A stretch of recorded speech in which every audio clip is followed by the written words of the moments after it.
When I finally felt like I could breathe, life decided to remind me that in my family, air has always been borrowed.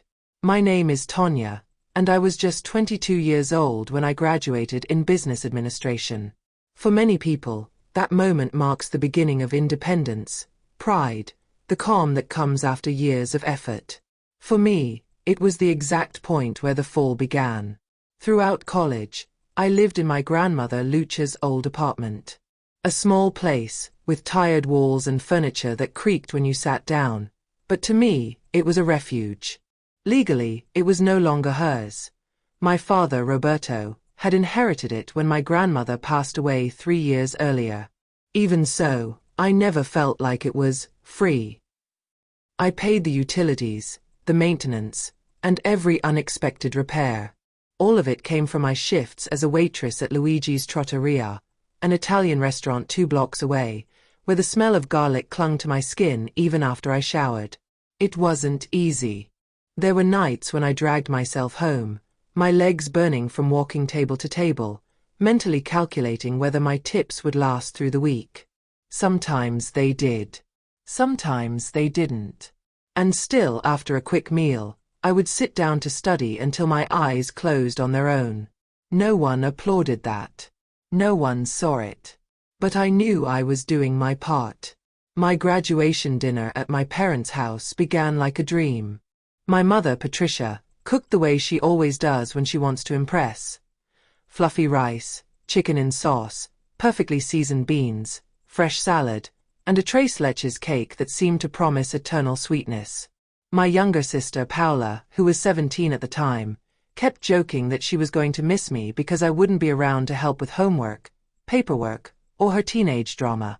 Aunts, uncles, cousins, Grandma Rosa all came.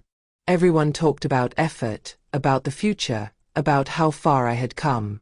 For one moment, just one, I felt like everything was right. Like the sacrifice had been worth it. But when the house emptied and only dirty dishes and that heavy silence of unfinished conversations remained, something shifted. My mother cleared her throat. That sound. The same one as always. The one that had warned me since childhood that something uncomfortable was coming. My stomach tightened before she even spoke. Tonya, my love. Now that you've graduated, we need to talk about the apartment. I placed my coffee cup on the saucer with too much care. The clink sounded louder than it should have. What about the apartment? I asked, even though I could already feel the cold creeping up my spine. She adjusted herself in her chair, as if she had rehearsed this in front of a mirror. If you want to keep living there, you'll have to start paying rent. My world collapsed. Not because of the money. Not entirely. But because of the timing, the coldness, the certainty that not even that night, my night, they could give me a break. My father said nothing. He stared at his coffee as if it were fascinating. Paula pretended to be distracted by her phone, but I knew she was listening. She always was. My mother talked about a family price, about how she was doing me a favor, about how this would teach me to be an adult. I nodded. What else could I do? Adults pay their way. That's what I'd always been told. Even though no one seemed to remember that I'd been doing exactly that for years. That same night, alone in the apartment, I lay on my bed with my phone in hand, searching for jobs like someone looking for a plank in the middle of a shipwreck. The following year was grey. I landed an entry-level position at a marketing agency in Polanco. It wasn't glamorous. It wasn't what social media promises. But it paid the rent. Every month I transferred the money on time. Sometimes I even sent a little extra, just in case. I wanted to prove I could do it. That I was responsible. That I deserved to stay. Paula started visiting more often. Never to see me, always for something. A favor. Advice. Clothes. Help with applications. I watched her change. More distant, more comfortable using what cost her nothing. She was the baby. The favorite. I had always been expected to rise to the challenge. She had always been protected from the world. And then came the final blow. One afternoon, my mother called me in that soft voice I already knew how to decode. "Tonya, your father and I think it would be best if you moved out of the apartment." I felt the air leave my lungs. "Paula and her boyfriend need it more," she continued. "But don't worry, you can keep depositing the rent while you settle somewhere else." That's when I understood everything. I didn't cry. I didn't yell. I didn't make a scene. I packed my things in silence and left. But I didn't leave broken. I left awake. Years later, when exhaustion caught up with them, when other people's decisions became too heavy, they came looking for me again, as if I were responsible for choices I never made. This story isn't just mine. It's for those who give too much. For those who confuse love with sacrifice. For those who still haven't set boundaries. If any of this moved you, do yourself a favor. Today, decide how far you're willing to go, and where you stop. Write it down. Respect it. Defend it. My story is only beginning. And this time, my plan is cold, clean, and precise. Stay. Because there's still more to see. How, without shouting or revenge. I put everyone exactly where they belonged. It was around that time that Paula started dating Diego. He was a year older than her and worked part-time at an electronics store inside a shopping mall. The first time she brought him to the apartment, I watched quietly. He didn't seem dangerous or aggressive. But he also didn't seem like someone willing to build anything real. He talked too much about getting rich fast, as if money were a matter of luck instead of effort. There was something in the way he spoke, that lazy confidence that someone else would always figure things out for him, that made me uneasy. I didn't say anything. I never did. Until the phone rang. "Tonya, you need to come right now," my mother said, her voice too tense to ignore. "It's important." My first thought was Paula's university. She was undecided between a few options, and I was already mentally preparing myself to help with applications, payments, scholarships. That was always how it worked. Whenever there was a problem, I was the one they called to fix it. But when I arrived at my parents' house that afternoon, I realized how wrong I was. The atmosphere was heavy, almost suffocating. My parents were sitting on the couch, stiff, in their usual spots. Paula was in a separate armchair, leaning back, far too calm. She didn't look nervous. She looked satisfied, like someone who already knew they had won. "Sit down," my father said, his voice rough and tired. He looked older than I remembered, more worn down. I sat on the edge of the couch, my heart racing, bracing myself. "Paula is pregnant," my mother said, without hesitation. My mind went blank. My sister, 18 years old, pregnant, by the boyfriend from the mall. I watched my mother twist her hands in her lap, a nervous habit she'd had since I was a child. Then she straightened up, gathering strength for the final blow. "There's something else," she said. "Paula and Diego are going to need a place to live. They'll be moving into the apartment." It felt like someone slapped me across the face. The floor seemed to shift beneath me. I grabbed the edge of the couch to steady myself. "You're going to have to move out," my mother added, in the same tone she'd used to mention that it might rain later. She explained it as if it were the most logical thing in the world.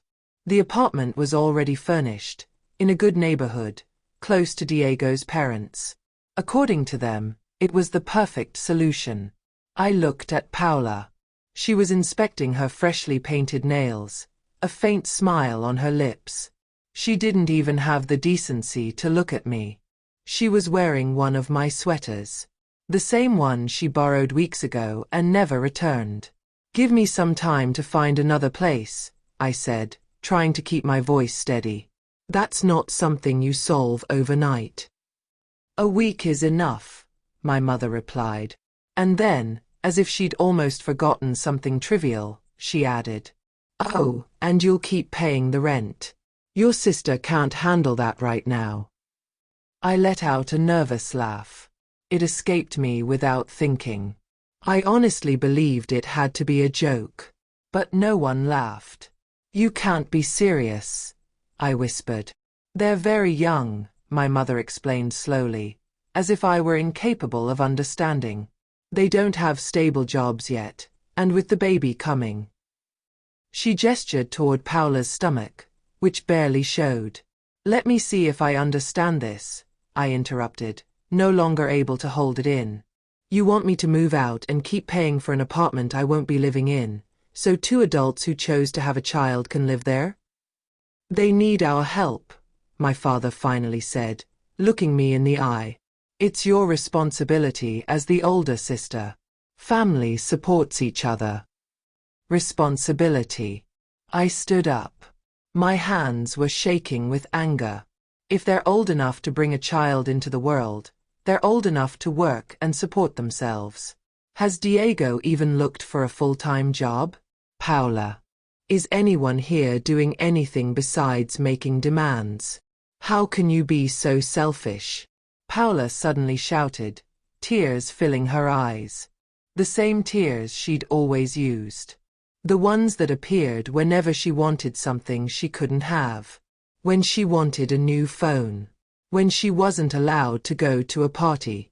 "I'm going to be a mother," she sobbed. "Don't you care about your niece or nephew?" "Ungrateful," my mother said coldly. "After everything we've done for you." My throat burned. "I've been paying rent for a year. I worked through college. I broke my back studying and working. And now you expect me to support two adults who refuse to take responsibility for their own choices? No. I'm not paying a single cent for this.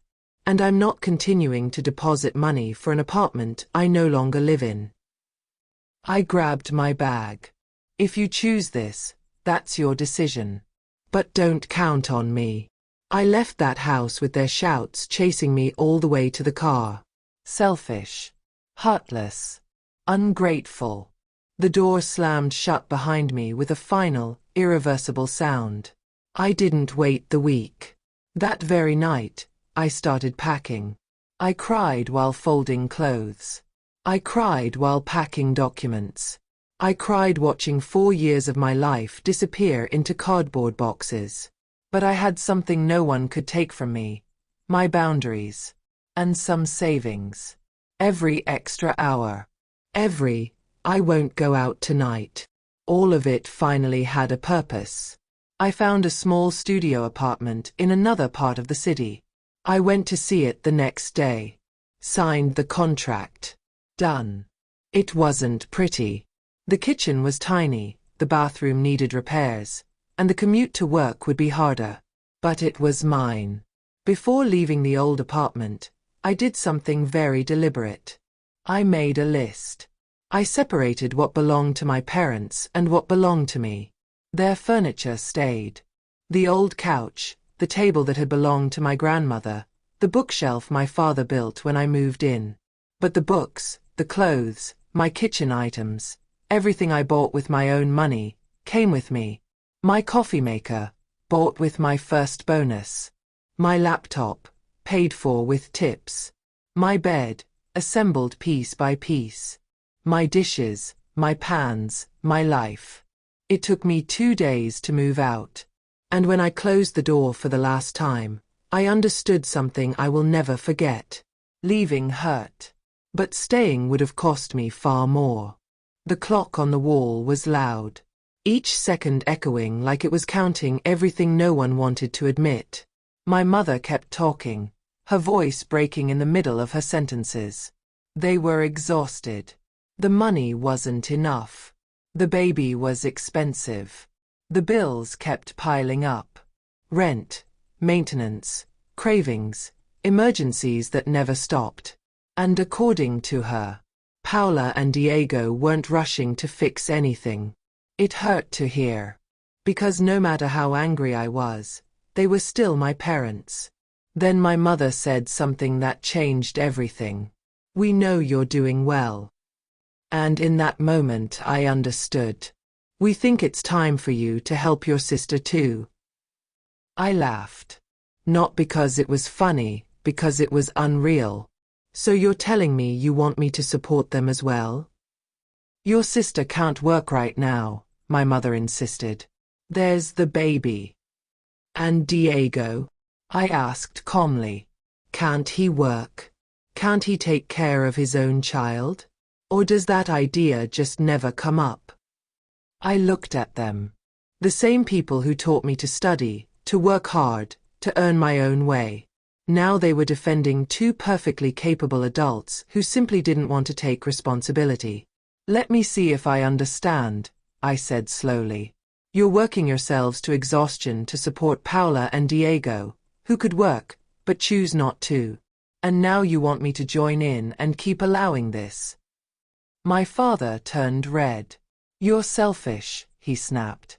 "And if you're not going to help your sister, then don't count on us anymore. This is over." Strangely, I felt calm. A sad kind of calm. "You can't kick out of your life someone who already left," I said quietly. I stood up and walked out. I closed the door without slamming it. But the sound was final. That night at home, I made some tea, sat in front of my computer, and opened an old message from Paula. One she had sent months earlier, laughing about how easy our parents were to manipulate. Saying she planned to have another baby so they'd keep supporting her, and even pay for a big wedding. I stared at the screen for a long time. My finger trembled over the forward button. For a second, I felt guilty. Like I was betraying a secret. Then I remembered something simple. Paula had betrayed them long before, without a shred of guilt. I didn't explain. I didn't write a word. I just forwarded the message to my mother. A week later, my aunt called. My parents had kicked Paula out of the apartment. There was a huge fight. When my mother saw the message, something broke. My father exploded. But the truth was, they were already exhausted. Diego didn't contribute. Paula only demanded. Every paycheck brought a new request. That message was just the final straw. They gave Paula and Diego 1 week to leave. No more money. No more protection. Paula screamed, cried, played the victim, like always. Diego stood there, silent, useless. And my mother, according to my aunt, looked strangely calm. The calm of someone who's finally done. Minutes after I hung up, my phone rang again. "Paula. Tonya, please," she cried. "Can we stay with you for a bit? Just until we figure things out, for the baby." I took a deep breath, and surprised myself with how easy the answer was. "No." Silence. Then rage. "You're just like them. Everyone is selfish. Family doesn't take advantage of family," I said softly. And I hung up. Later I found out they moved in with Diego's parents. And there, things were different. His mother believed in rules. In responsibility. In work. No free rides. No drama rewards. Paula had schedules. Chores. Expectations. She had to cook. Clean. Care for her child. For real. Diego had to get a full-time job and contribute. No one handed them money. Paula complained. Said it was unfair. Said no one understood how hard her life was. But for the first time in her life, no one was buying the performance. Years passed. I kept working. Saving. Growing. Traffic. Long meetings. Heavy deadlines. Until I bought my own apartment. Simple. Quiet. Mine. A few weeks later, on my birthday, I invited close friends over. We laughed. Ate dinner. For a moment, I felt peace. Then the doorbell rang. A package. From my parents. Inside was a silver picture frame. Elegant. Subtle. I recognized it instantly. Years ago, I'd said it would be perfect for my diploma, but I couldn't afford it then. There was a note. We were wrong. We miss you. When you're ready, we want to listen, without asking for anything. The frame is still on my table. The diploma isn't in it. Maybe because I still don't know if it's a peace offering or a way to pull me back. I haven't called. I haven't gone. Not because I don't miss them, but because I'm not ready to sit in front of them without my chest burning. For now, I focus on my life. My home. The space I built with choices I made and paid for. And I've learned something important. Love doesn't come with invoices. Family is not a debt. And respect is not demanded. It's earned.